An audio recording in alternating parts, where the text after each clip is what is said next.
Anthony Grassi here for College.town at the 2026 NCAA Convention in Washington, D.C. Happy to sit down today with Vice President of Division II and Liaison to the Board of Governors, Terri Steeb Gronau. Terri, thank you for joining me today. Yeah, good morning. It's great to be here today. So we'll start big picture like we usually do. How would you describe the state of Division II?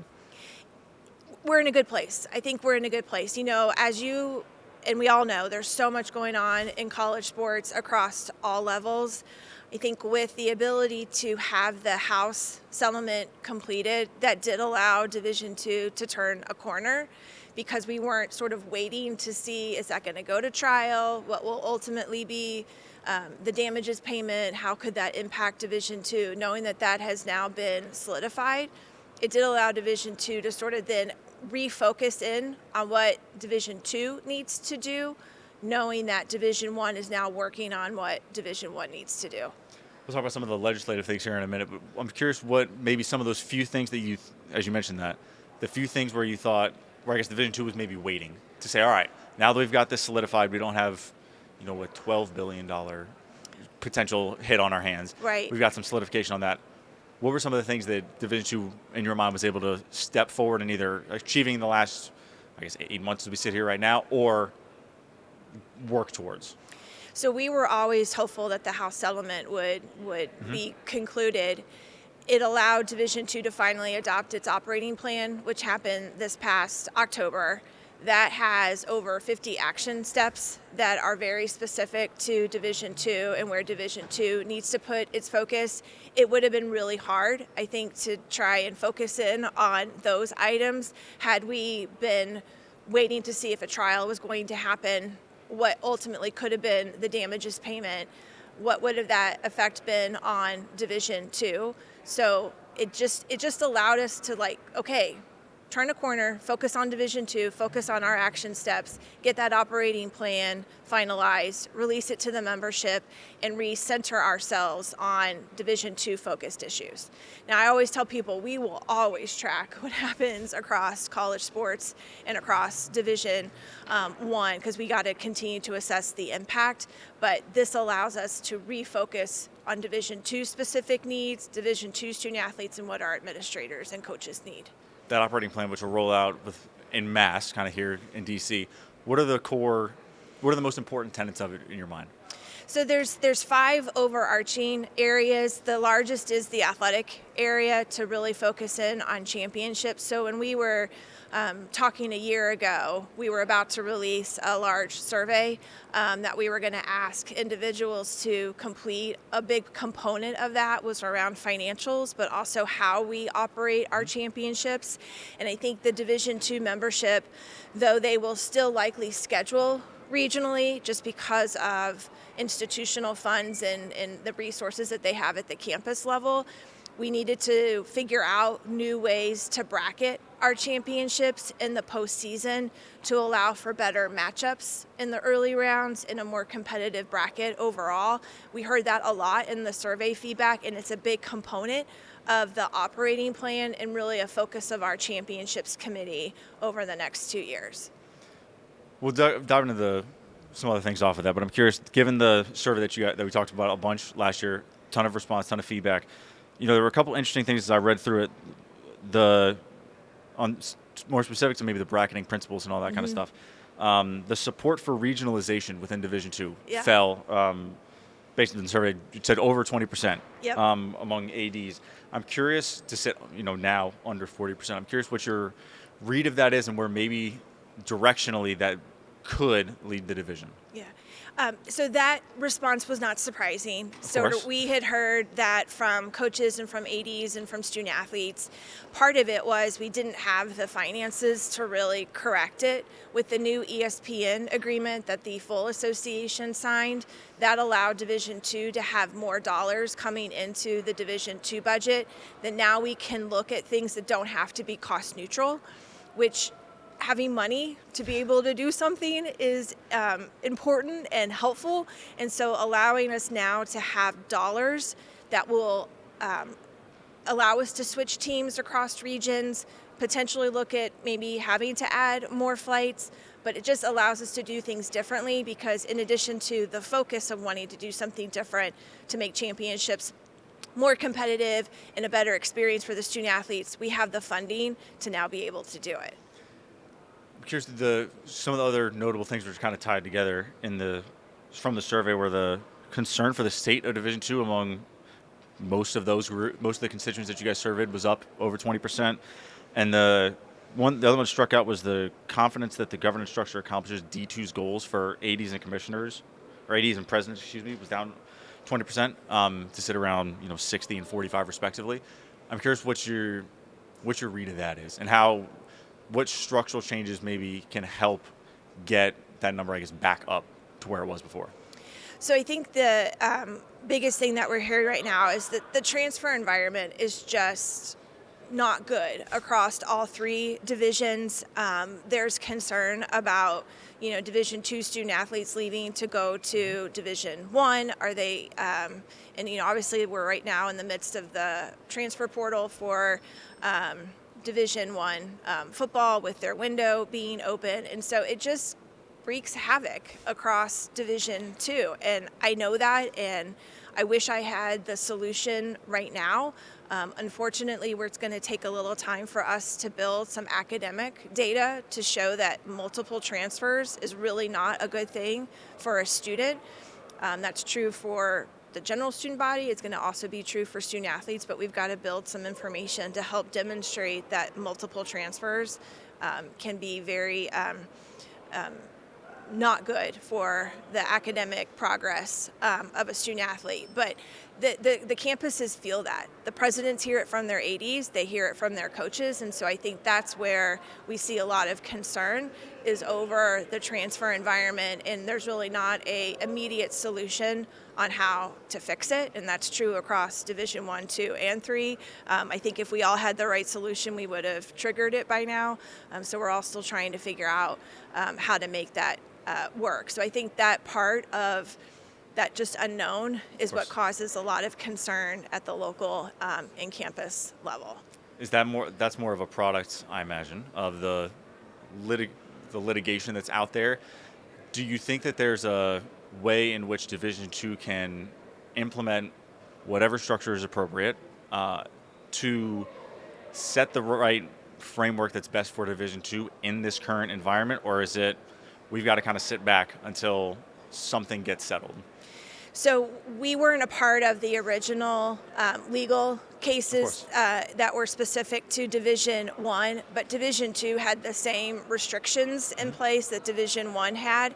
And so the attorneys were looking at Division II as sort of the next area where they were going to have to come and say, you're restricting a student athlete's ability to transfer. Luckily, we were already in the works of changing the Division II rules to allow for the flexibility in the transfer environment, so the legal cases in Division II never came, but they would have had we not changed our legislation in Division II. It's unfortunate, but because we had the same restrictive environment, they were coming after us next. So it was good that Division II made its rule changes so we weren't subject to litigation. But I know obviously now we're just in an environment that you can't put back the restrictions without demonstrating the needs of why. Speaking of some of those restrictions, some of the rule changes that are going on here in D.C., a lot of legislation on the docket. The one that probably gets the most headlines for Division II is the proposal around fifth year of eligibility. I'm not going to ask you to predict which way it goes, but I guess in either scenario, it gets approved or it doesn't. I guess we'll start with the former. If it does get approved, what change does that actually put into place around the entire division? Because obviously it's not every school has to maybe do everything, but the financial implications of it are potentially very significant. They are. So we looked at the group that spent a lot of time talking about this over the last 6 months, looked at a lot of data, and ever since COVID, student athletes in Division II are taking longer to graduate.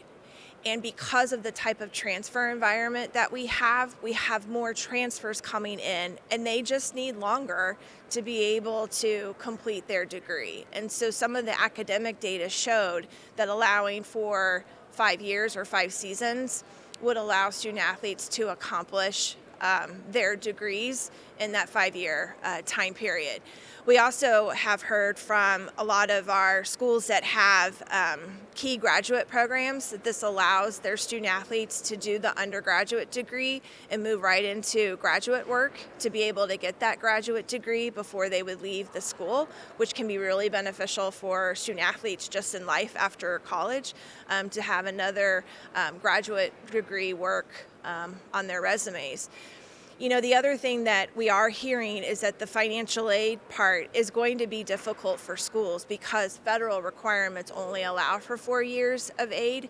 And so they're going to have to rely on other forms of institutional or athletic aid in that last year to try and figure out how they're going to complete their academic work if they so choose to take that 5 seasons. You know, we have a lot of our student athletes too who are wondering, is this really the right change right now for Division II? We made changes last year that allowed for student athletes in their first year to compete at an up to 30% and not use a season of competition.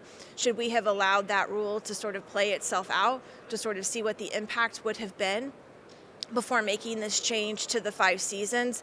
But I think ultimately the working group said, based on the data, based on what we're hearing, let's use the institutional model of one institution, one vote, put it before the membership, and let the membership decide on Friday where the division should go with the 5 seasons of competition. Is there concern around, and maybe this is more of a Indianapolis-specific question, that if this does come to fruition, that there is a broader challenge across the other 2 divisions, given that you would be an outlier really across all college athletics as we sit here right now? The NAI is considering the same proposal at their April convention, but for at least the next 3 months, you guys would be the only one that has that rule going into place. Mm-hmm. I mean, absolutely. In the same way that, you know, we have to track what happens in 1 and 3, you know, 1 and 3 are tracking what's happening in Division II, and they understand that this could have an ultimate impact. But we have different rules now already across the 3 divisions. They're based on our divisional philosophies. They're based on our divisional student athletes. And I think our division felt comfortable that based on the data, this demonstrates that this is a good thing potentially for Division II, so the membership should get a chance to vote on it. On that federated difference between divisions, before we get to NPI as the second legislative item I want to talk about, should there be, in your mind, more areas where Division II and all the divisions can be federated in what rules they have? Obviously, there's playing rules right now. Clearly, eligibility is another piece. But like a few months ago, we saw sports betting, D2, D3 were in favor of changing that legislation. Division I changed their mind, and that change is no longer happening. Yeah. Are there other areas where Division II would be best positioned to have more autonomy to make some of its own changes? We already have a lot of that across the 3 divisions, where each of the 3 divisions can make their own rules changes. So we differ in playing and practice seasons.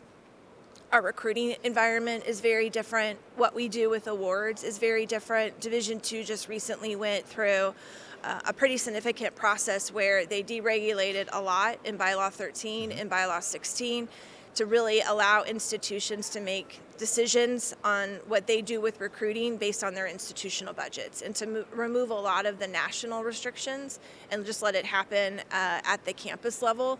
I know Division I is starting to go down that road, but I think, you know, in the environment that we have, there's a lot of federated already, and this is, I think the 5th season is just another piece of that, where Division II is just doing what's best for Division II based on Division II student athletes. The other big piece of legislation that might have a fairly significant change is the introduction of NPI.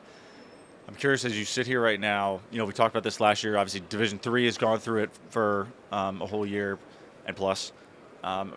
What is the read that you have on what changes may come about if it does ultimately pass? So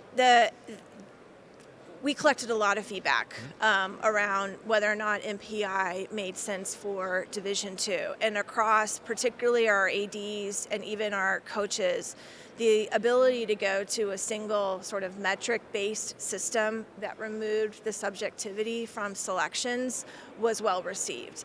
And based on some early tallies, there's pretty great support among the Division II membership that will pass overwhelmingly on Friday. And I think it's a good significant shift for the division to allow us to use a metric-based system. That also goes back to what I talked about before with us wanting to do things different from a bracketing perspective. We couldn't have our sport committee spending hours trying to figure out who's actually going to be in the bracket from a selection standpoint if we want them to spend time thinking about how do we create different matchups in those early rounds, how do we cross schools across different regions.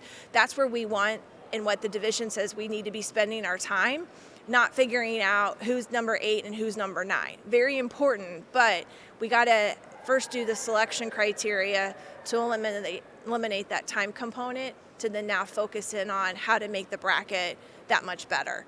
So I think from a perspective that, it allows us to do the second part with the bracketing and to continue to move forward with that. You know, the MPI will go into effect this fall, so for fall championships. So our fall sport committees are going to have to spend time right away figuring out how they're going to weight all of the dials for the MPI to get ready for the fall, and then the winter sports will do the same thing, and then the spring to get ready for the 26-27 academic year. But I think our membership is ready to just, again, from a championship perspective, to just do some things differently and to look at new opportunities. Do you think that those dials will probably match D3 on the dot, and will the timing of potential changes to that mirror it, where they'll be locked in for, I guess technically D3 is locked in for 3 years, and then they can 2 years, and then they can make a change for the following season? Yeah, so we're really thankful to Division III because they worked through all the kinks for us on this.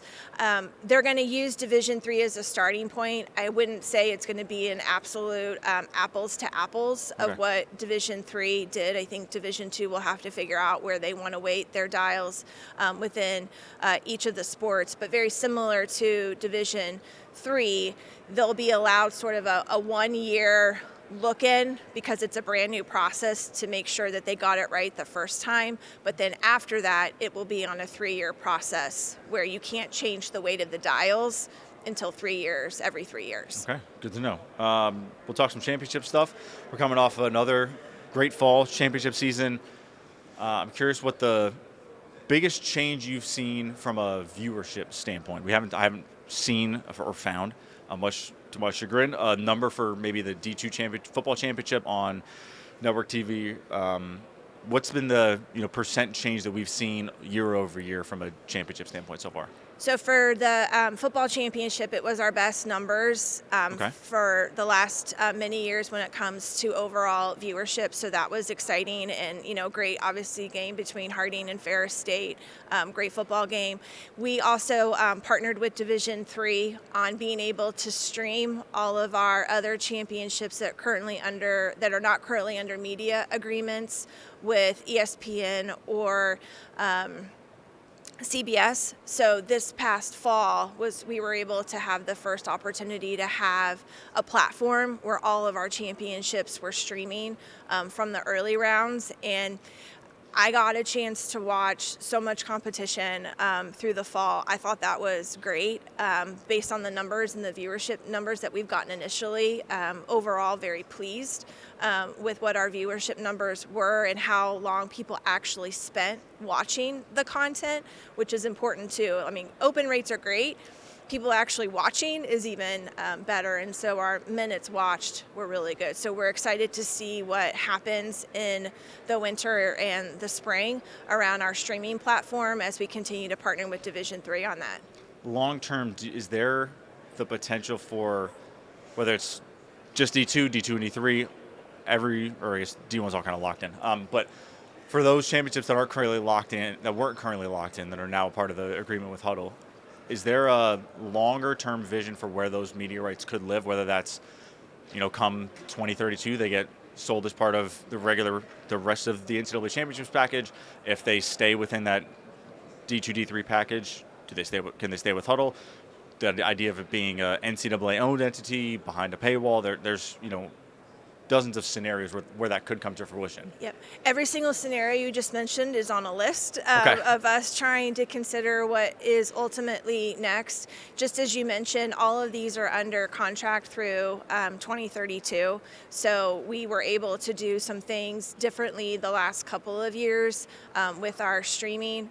What we'll be able to do in 26, 27 is still to be determined, but we know we want to build to something come 32 to look at how we do streaming for Division II and Division III championships based on not only what's currently happening in the streaming world, but what do people see as the future for streaming to make sure Division II and III have the opportunity to take advantage of that. Would you be opposed to all that going behind a paywall? As many D2 conferences have moved behind paywall, we've seen that across all small college athletics. Yeah, I think it's just what you said. It's the viewers getting used to being behind a paywall to be able to access a lot of regular season content in Division II, and so I don't have concerns that that's where Division II could head. Hopefully by 2032, it might be a new revenue stream that the division could see, which would be certainly a great thing for Division II. Okay, chat on these last two questions. We've heard, obviously, we've sat here last year, there was a much maybe vocal push around changes to football, given that that's a big entity. It's one of the few on the ESPN deal. Do you think there is more appetite for change within the football championship, whether that's bracketing specific, size of the championship? Obviously that's changed on a bigger scale, but are there more change that you think the division can or should change around football specifically as one of its largest media properties? So just recently, this past fall, the bracket grew by 4 teams. So that was implemented right away after being adopted in the spring. So the bracket did grow. And so there were more opportunities for D2 football playing schools to be a part of the championship, which was a good thing for certainly football, student athletes in football playing conferences. We're still going to continue to have issues with scheduling in football and conferences either having closed scheduling or not willing to play other schools in the regular season. We can create national standards around that would require schools to have to play against other schools outside of their conference. That is something that we have to continue to talk about, and whether or not Division II and Division II football playing members have an interest in that. We'll continue to talk about that. The other thing is, I talked about the transfer environment. I don't know where we will eventually go, but I do think the conversation around transfer windows in Division II will be a key topic of conversation over the next 6 to 9 months to figure out, do we need to put something up for a vote at the 27 convention around transfer windows to hopefully maybe potentially settle some of the transfer environment. The Division II membership is going to have to decide if that would help or hurt when it comes to recruiting within Division II. This last bigger question, as part of the operating plan release and the whole rollout, a couple weeks ago we heard Wayne State AD Erica Wall say how difficult it was to plan long-term in the current environment, which you iterated multiple times here. How challenging was it to say, here's where we want to go for the next 6 years, when in the next 6 years and beyond, there's obviously a lot of concern about what the future of small college athletics looks like, what Division II looks like, what the NCAA, as all the championships contracts expire, and what Division I's going to do. I could throw a million more things out and spend the next 10 minutes talking, but I'm not going to. How difficult was that process, and how much did that factor into the operating plan that will ultimately be seen en masse by everybody here in DC? Yeah, so it is true that, planning out 6 years, so much is going to change between now and 2032. We absolutely know that. And the way that our governance structure works, we will pick up issues as we need to with respects to what's happening in the larger environment of college sports. but we needed a directive sort of, these are the things that we're going to focus on in Division II. And they're not absolutes. There are a lot of the action steps are, we need to study this. We need to study what is happening within higher education. We're going to have a meeting in October where we're going to bring presidents together to just really focus in on what's happening across the larger higher education landscape, not just what's happening in athletics, but what's happening across the landscape of college in general. And so, there was an action step related to that. No directed outcome, but we need to start to have very specific things that we need to work on, focus in on as a division. And just like we always do, we will adjust and bend as necessary to deal with any of the issues that are happening across college sports. But I think our leadership and others felt like it was time to refocus in on Division II and to have a plan of these are the things that we're going to focus on and these are the things that we're going to try to accomplish. Fantastic. Terri, thank you so much for joining me here at the NCAA Convention. Yeah, thank you so much.